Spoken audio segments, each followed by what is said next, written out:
friends, welcome back to Stories with Sarah. Today we are going to read a nonfiction story. That means we're going to be learning about true facts. Today what we're going to learn about is skeletons. Now before we start reading, we are going to think about what we already know about skeletons, because that's what good readers do. You might think you don't know a lot about skeletons, but guess what? You're made up of a skeleton. There are over 200 bones in your body, and you need every single one of them. Your skeleton provides the framework of your body, like the beams of a building. It is made up of more than 200 bones. Your muscles are attached to your bones.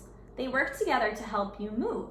Without them, you could not run, walk, or swim.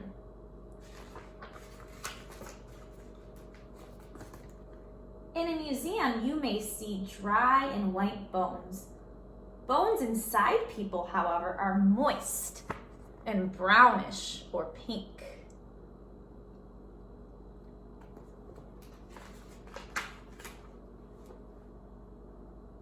The hard outer part of the bone is a compact bone. It is heavy and strong.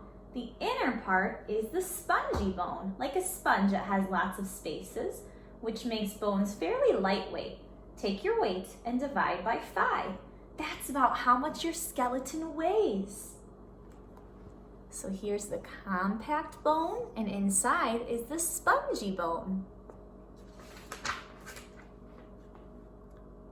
Ligaments attach one bone to another.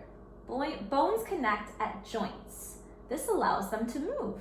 Hinge and ball and socket joints are the major type of joints in your body. Hinge joints are like doors. They allow bones to swing back and forth, but in one direction only. Your knees, elbows, and fingers have hinge joints.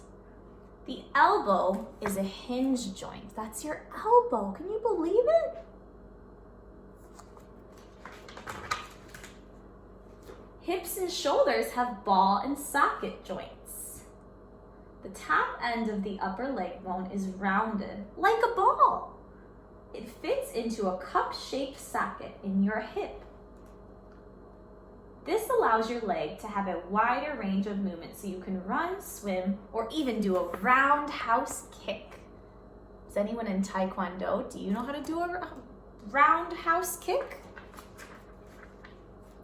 The skull protects your brain. It is made up of 28 bones. 8 bones cover your brain, making the cranium. Skulls look like they are missing their noses. That is because your nose is made of cartilage, not bone.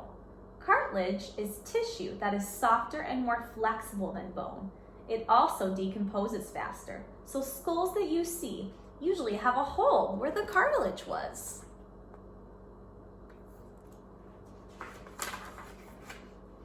Below the skull is the spine or backbone. It supports your body. It is made up of small bones called vertebrae. Vertebrae are strung on your spinal cord, a rope-like bundle of nerves, like beads on a necklace. In between vertebrae are cushions of cartilage called discs. So in this picture, you can see your spine and then your vertebrae.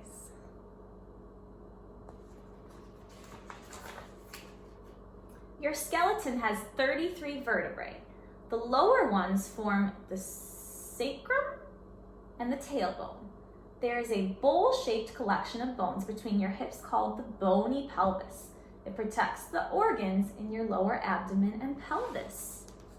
There's your hip bones and your vertebrae. Your heart and lungs are protected by your rib cage. The rib cage is made of 12 pairs of ribs. Ribs are narrow bones that curve from your spine to the front of your chest. Most ribs are attached to the breastbone with cartilage. This allows them to move as you breathe.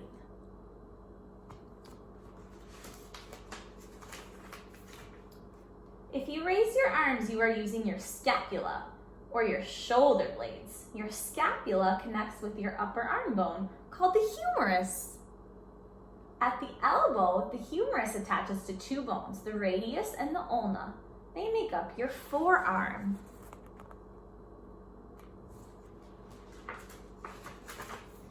"27 bones make up your hand. Your fingers are made of bones called phalanges. The 5 bones that make your palm are called metacarpals. And 8 tiny bones called carpals form your wrists." Wave your phalanges at me.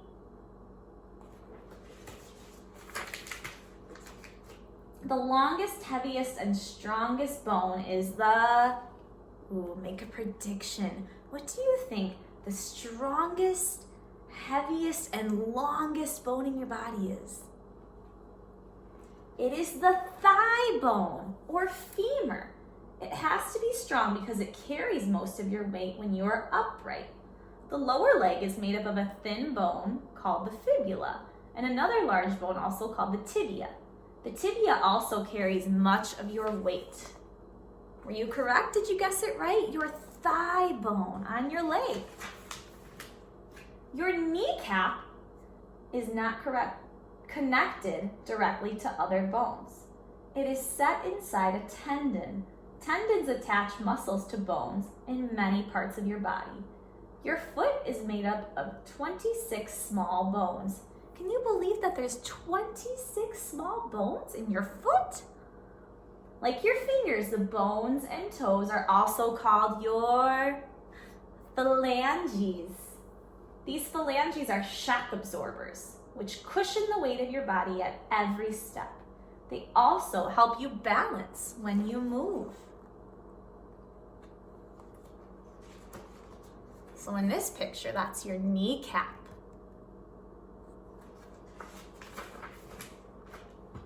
Bones are tough, but they can break or fracture. Fortunately, broken bones can heal.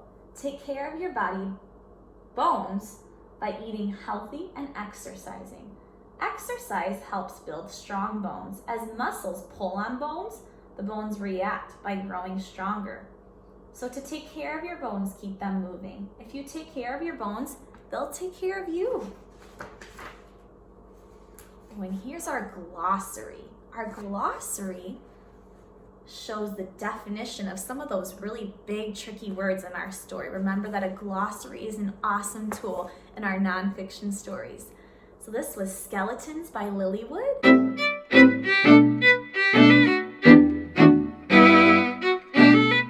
I hope you enjoyed that story about skeletons. Now I'm going to give you a challenge. Are you ready? All right.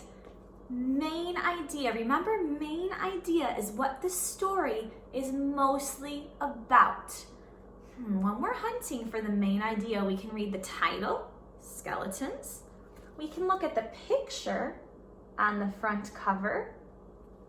We can also flip through the story and look at some of the pictures that we see.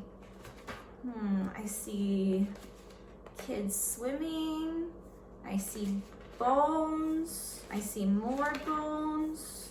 Another bone. Oh, I see a boy's playing taekwondo. He's kicking.